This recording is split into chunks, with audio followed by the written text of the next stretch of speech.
अस्सलाम वालेकुम। Neo Pakistan Ramzan special transmission में आपको खुशामदीद कहती हूँ। मैं हूँ आपकी मेज़बान नबीहा एजाज खान और मैं हूँ आपके साथ अनवार खावर। आज रमज़ान का 13वां रोज़ा है और उम्मीद हम ये करते हैं कि आपके जो रोज़े हैं वो बड़े अच्छे गुजरे होंगे, क्योंकि मौसम अभी तक बहुत बेहतर चल रहा है। और नाज़रीन, आज 4 अप्रैल का दिन है और 4 अप्रैल के ही दिन जुल्फ़िकार अली भुट्टो को फांसी दी गई थी। और आज हम देख रहे हैं कि अदालत की जानिब से आज 2 बहुत ही अहम फैसले भी सामने आए हैं, जिसे हम आगे जाकर शो में डिस्कस भी करने वाले हैं। लेकिन अनवार, टॉप स्टोरीज पे शामिल करिए। लेकिन आज अहम अदालती कार्रवाई का दिन था, तो नाज़रीन ये बात तो तय थी कि हुकूमत और अदलिया के दरमियान जो एक तसादुम की फ़ज़ा है वो पैदा हो सकती है।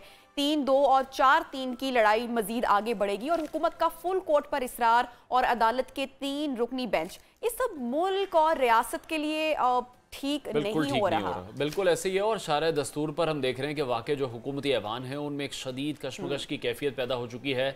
अगर वफाकी काबीना की बात करें तो वज़ीर आज़म पाकिस्तान शहबाज शरीफ की ज़ेर सदारत वफाकी काबीना का इजलास भी जारी था, और जिसमें इस फैसले को अभी तो रद्द किया गया है, इस फैसले को मानने से इनकार किया गया है। और हुकूमत के जो इरादे हैं उससे ये लग रहा है कि हुकूमत अभी मज़ाहमत करेगी, ये बहरान और भी गहरा हो सकता है। खुर्शीद शाह का भी बयान है कि मुल्क में कोई एक बंदा भी ऐसा नहीं रहा जो कि बहरान से निकालने में उनकी मदद कर सके। अदालत ये फैसला दे रही है कि पंजाब के इलेक्शन 14 मई को होंगे, और इसकी पहले से बाज़गश भी मौजूद थी। इस हवाले से मरीम नवाज की ट्वीट भी सामने आ रही है, और इसलिए रात गए तक हमने देखा कि वफाकी काबीना का इजलास हुआ, हुकूमत की तरफ से एमरजेंसी के निफाज की धमकियां दी गई।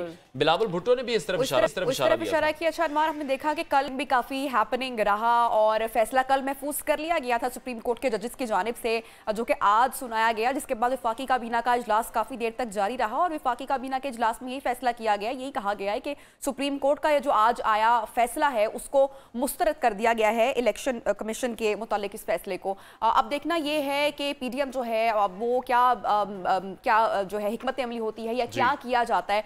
दूसरी जानिब अदालत के अंदर तकसीम का अमल बहुत शिद्दत के साथ सामने आया है। जस्टिस काजी फायज ईसा के हाफिज कुरान के अज़खुद नोटिस को 6 रुकनी लार्जर बेंच ने 5 मिनट में अनवार खत्म कर दिया, और यानी इसको खत्म करने में सुप्रीम कोर्ट ने कुछ ज्यादा वक्त नहीं लिया। तो ऐसे ही लग रहा है कि जो ना सियासी जमातें हैं और ना ही मुतल्लिका इदारे वो रियासत पाकिस्तान को मुश्किलात से निकालने की बजाय बल्कि जो मजीद मुश्किलात हैं, जो मजीद चैलेंजेस हैं, उसमें ले जाया जा रहा है। और ऐसे ही हर जो शख्स हम देख रहे हैं कि वो अपनी जिद पर अड़ा हुआ है, वो अपनी शख्सियत को मनवाना पसंद करता है, और यही जो बातें हैं ये नुकसानदेह साबित होती हैं। इस वक्त मुल्क में यही हो रहा है। इस हवाले से मजीद बात करेंगे सीनियर तजियाकार मतीउल्लाह जान साहब ने हमें ज्वाइन किया। मती साहब, बहुत शुक्रिया आपके वक्त के लिए।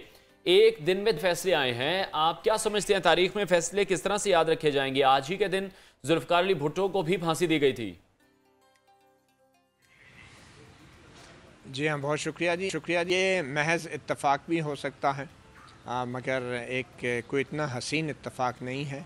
ये इंतहाई बदसूरत इत्तफाक है कि आज ही के दिन 4 अप्रैल 1979 को वज़ीर आज़म जुल्फ़िकार अली भुट्टो को सुप्रीम कोर्ट के सुप्रीम कोर्ट के हुक्म पर फांसी दे दी गई थी। और सितम ज़रीफ़ी ये देखें कि आज इस खूबसूरत शारा दस्तूर पर सफ़ेद मार्बल की इस इमारत के मरकज़ी दाखिली दरवाज़े पर 2 बड़े नामों की तख्तियाँ लगी हैं, और उनमें से एक शहीद जुल्फ़िकार अली भुट्टो हैं और दूसरी उनकी दुख्तर मशरक भी जो कहलाती थी बेनज़ीर भुट्टो। इन 2 नामों की तख्तियाँ इसी सुप्रीम कोर्ट के बाहर लगी हैं। और आज का जो 4 अप्रैल की तारीख़ का अब ये जो फ़ैसला आया है, ये भी एक ऐसा फ़ैसला है कि जिससे शायद लग ये रहा है कि ये निज़ाम जो है ये सारा भी लपेटा जाए, क्योंकि इस फ़ैसले के बाद अब बज़ाहिर हम एक बंद गली में दाखिल हो चुके हैं। इस फ़ैसले ने जिसने रोशनी दिखानी थी, और वो पीर का दिन जो कि सुबह का नया सूरज लेकर आना था, इस फ़ैसले के बाद अब हम देख रहे हैं कि वफाकी काबीना जो है वो बाकायदा इजलास करके एक वफाकी हुकूमत ये ऐलान करती है कि सुप्रीम कोर्ट के फैसले सियासतदानों को मिल बैठकर करने चाहिए थे, लेकिन कोई नताइज ना निकल सके। फिर वो फैसला सुप्रीम कोर्ट ने दिया। अब ये जो आज फैसला आया है, कुछ देर पहले वफाकी काबीना का इजलास खत्म हुआ तो सुप्रीम कोर्ट के इस फैसले को मुस्तरद कर दिया गया है। आप क्या समझते हैं कि जो आज का फैसला आया है ये बेहतर होगा या फिर जो सियासी बहरान है वो मजीद संगीन होगा? की तरफ से कि जिन्होंने मिल बैठ के बात करना तो दरकरार, उन्होंने तो यहाँ तक कहा कि हाथ तक नहीं मिलाना और बात तक नहीं करनी। और अब सूरत हाल ऐसी है कि हम एक बंद गली में दाखिल हो चुके हैं।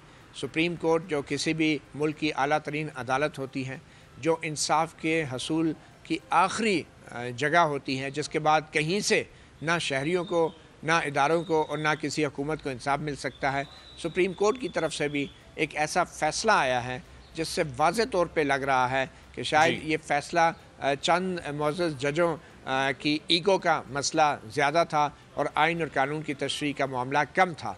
हम इसकी वजह ये है कि अटॉर्नी जनरल फॉर पाकिस्तान, वफाक पाकिस्तान, तमाम सियासी जमातों की तरफ से जो सिंपल ये इस्तदा की गई थी कि पाकिस्तान के मुस्तकबिल जो है इस फ़ैसले से जुड़ा है, तो इसको सुनने के लिए, इस मामले को सुनने के लिए फुल कोर्ट तश्कील दी जाए, मगर वो फुल कोर्ट तश्कील नहीं दी गई। 13 जजेस हैं इस वक्त, 15 जजेस हैं इस वक्त सुप्रीम कोर्ट में, और ये मुकम्मल तौर पे तकसीम है और उनके इख्तलाफात जो हैं अब बाहर आ रहे हैं।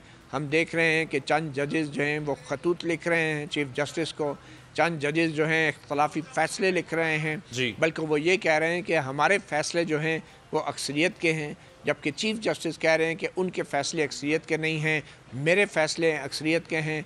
कुछ जजेस कह रहे हैं चीफ जस्टिस को बेंच बनाने का एक्सक्लूसिव अख्तियार न चाहिए, और बेंच की जो तश्कील है उसके बारे में अवाम के अंदर भी अब ये तासुर पाया जा रहा है कि बेंचों में मखसूस जजों को मखसूस मुकदमात का फ़ैसला करने के लिए बिठाया जाता है ताकि मखसूस फ़ैसले आएँ, और वही हुआ। ये जो आज का फ़ैसला है, ये फ़ैसला भी उस केस की कार्रवाई में हुआ है जिस केस की समाअत शुरू में 9 जजेस कर रहे थे।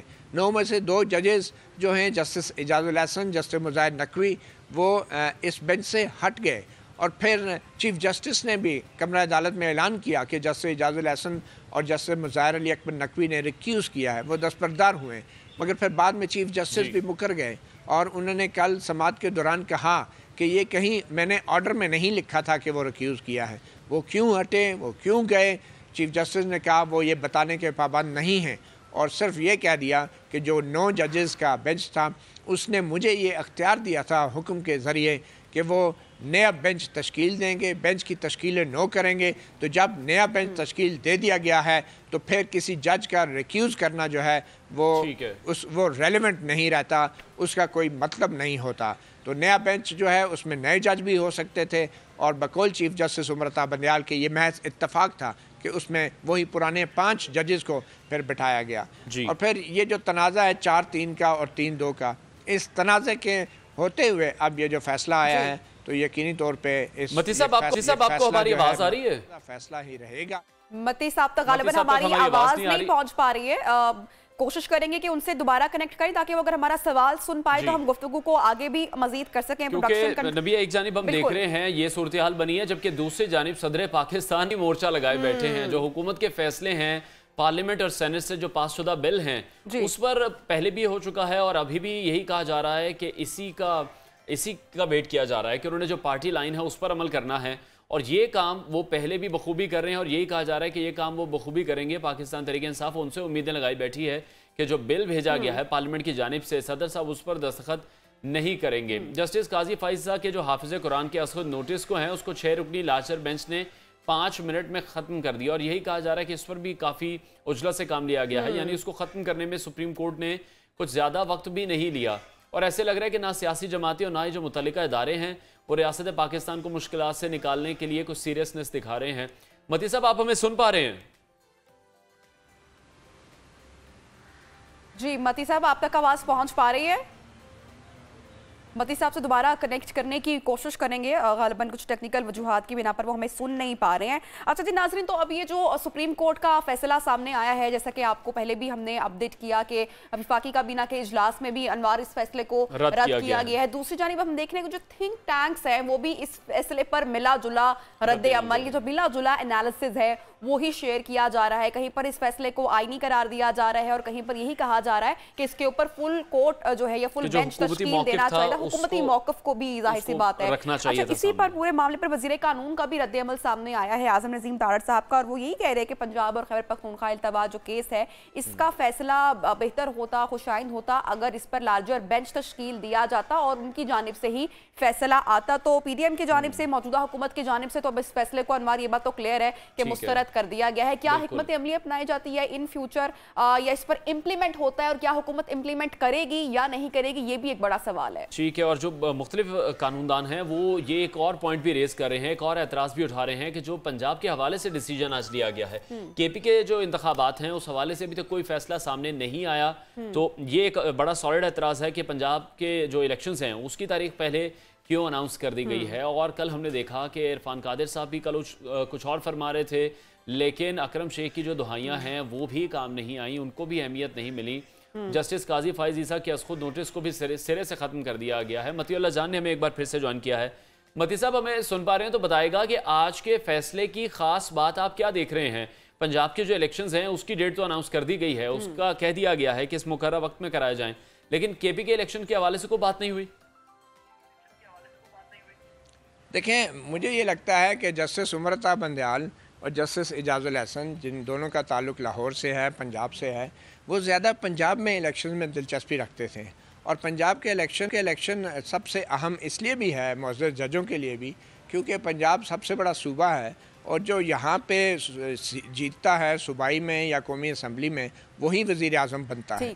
तो शायद जस्टिस उमरता बंदयाल की दिलचस्पी पंजाब की हद तक थी, इसलिए उन्होंने खुद ही पंजाब की खुद ही तारीख भी ऐलान कर दी। हालांकि मामला आइन के मुताबिक इलेक्शन कमीशन देखता है और वो भी सदर के तरफ से ऐलान होता है और फिर जो है इलेक्शन कमीशन जो है वो शेड्यूल जारी करता है। मगर अब की बार कोई रिस्क नहीं लिया। जस्टिस उमरता बंदयाल ने अपने तारीख दे दी है 14 मई की, जबकि खैबर पख्तूनख्वा में वो ज़्यादा दिलचस्पी उनकी नज़र नहीं आ रही थी। पहले भी आपसे जानने की कोशिश कर रही थी, तब आप तक आवाज़ नहीं पहुंच पाई थी। मुझे बताइएगा कि अब इस वक्त हुकूमत के पास कौन कौन सी ऑप्शंस बाकी रह गई हैं मामले में खलल डालने के लिए, क्योंकि अभी अब से कुछ देर पहले जब वफाकी काबीना का इजलास हुआ है तो यही कहा गया है कि सुप्रीम कोर्ट के फैसले को हम मुस्तरद करते हैं। तो आपको क्या लगता है, सुप्रीम कोर्ट का फैसला, इस पर इम्प्लीमेंट भी तो हुकूमत को करवाना है, तो क्या ऐसा होगा? यही अब तक का सबसे बड़ा सवाल है। अब सुप्रीम कोर्ट का फैसले को मुस्तरद करने की जो बात की गई है वफाकी हुकूमत से, तो वो बतौर एक फरीक उनका राइट है और वो इस फैसले के ख़िलाफ़ अपील भी दायर कर सकते हैं, नज़रसानी की अपील भी दायर कर सकते हैं। तो अगर वो कह रहे हैं मुस्तरद करते हैं तो इसका मतलब यही लिया जाना चाहिए कि वो आइन और कानून के मुताबिक इस फैसले के ख़िलाफ़ अपील दायर करेंगे या नज़रसानी दायर करेंगे।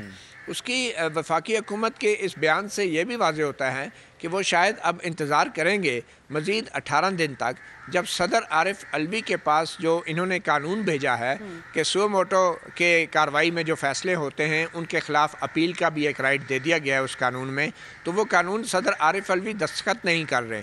तो 18 दिन बाद जब वो कानून फील्ड में बन जाएगा, क्योंकि 18 दिन बाद वो अज़ खुद ही कानून बन जाएगा, तो हुकूमत को इसी मामले में अपील का हक़ मिल जाएगा। और नए कानून के मुताबिक अपील जो है वो दूसरे जज सुनते हैं और वो उन जजों का बेंच की तश्कील भी एक कमेटी देगी जिसमें जस्टिस फायज़ ईसा और जस्टिस सरदार तारिक मसूद भी शामिल होंगे और जो अक्सरियत में हैं दोनों, और तीसरे मेंबर जो हैं of course chief justice उमरता Bandial होंगे। तो अगर वो कानून बन जाता है 18 दिन बाद, तो फिर जो अपील का टाइम है अभी नज़रसानी का वो 30 दिन का है। तो 18 दिन बाद जब जो है वो हुकूमत के कानून भी बन जाएगा और हुकूमत फिर अपील दायर करेगी और अपील के में जो बेंच बनेंगे वो ये नई कमेटी बनाएगी। हुकूमत यानी कि आईनी तौर पर मूव अभी भी कर सकती है, लेकिन कहा यही जा रहा था मती साहब कि सियासी बहरान मजीद गहरा होगा, हुकूमत और अदलिया आमने सामने आ चुके हैं, एक जिद बनती नजर आ रही है। इस पर क्या कमेंट करेंगे? और अगर काजी फाइज ईसा साहब की बात करें तो उनके जो फैसले हैं और इंतजामी इख्तियार हैं उस पर भी अब सवालिया निशान लग गया आज के फैसले के बाद। देखें, तकनीक से जो जस्टिस काजी फाइज ईसा ने फैसला किया था वो एक अबूरी हुक्म था, वो हतमी डिसाइड नहीं किया था उन्होंने। वो केस पेंडिंग था और वो केस अभी ज़ेर समाअत था। उस दौरान उन्होंने एक इंटरिम ऑर्डर दिया था कि सुप्रीम कोर्ट तमाम सुओ मोटो कार्रवाइयाँ रोक दे। तो उसमें ये हुआ है, इस इंटरिम ऑर्डर देने के बाद ऑब्वियसली जस्टिस काजी फायज ईसा खुद किसी भी किस्म की सुओ मोटो कार्रवाई का हिस्सा नहीं बन सकते थे। इसी तरह जस्टिस अमीनुद्दीन ने भी उनका साथ दिया, वो भी अब इस बेंच में मज़ीद इस केस को नहीं सुन सकते थे क्योंकि उन्होंने अपना फ़ैसला पहले अपने पे लागू करना था। तो चीफ जस्टिस उमर ता बंदयाल ने मौके की मुनासबत से मौका देखते हुए इसी मामले में एक नया बेंच बना दिया और वो भी 6 रुकनी बेंच बना दिया और इसी केस को दोबारा लगा लिया। तो तकनीकी एतबार से ये वही केस है जिसके अंदर आज उन्होंने समाअत की है और ये फ़ैसला किया है कि अब ये केस ख़त्म है और जब केस ख़त्म हो जाए, डिसाइड हो जाए, तो फिर जो अबूरी हुक्म होते हैं वो भी ख़त्म हो जाते हैं। तो यूँ जो जस्टिस काजी फायज ईसा ने हुक्म दिया था कि सुओ मोटो कार्रवाई रोक दी जाए, अब वो अबूरी हुक्म भी ख़त्म हो चुका है क्योंकि मेन केस भी ख़त्म हो चुका है। अब देखना ही है कि ये जो 6 जजों का बेंच बनाया गया है इसके पीछे क्या कहानी है और 6 जजों का बेंच बनाने का मतलब क्या है। सीनियर एनालिस्ट और सहाफ़ी सुप्रीम कोर्ट के बाहर मौजूद थे और जो पूरा अपना एनालिसिस है वो हमारे साथ शेयर कर रहे थे। तो अनवार, उनका यही कहना था कि जो मौजूदा हुकूमत है उन्होंने जिस तरह से फैसले को मुस्तरद किया है या रद्द किया है, उनका पास ये राइट है कि वो इसको बिल्कुल चैलेंज कर सकें। बहरहाल हम प्रोग्राम में ब्रेक की जानिब बढ़ते हैं, उसके बाद आपको ज्वाइन करेंगे।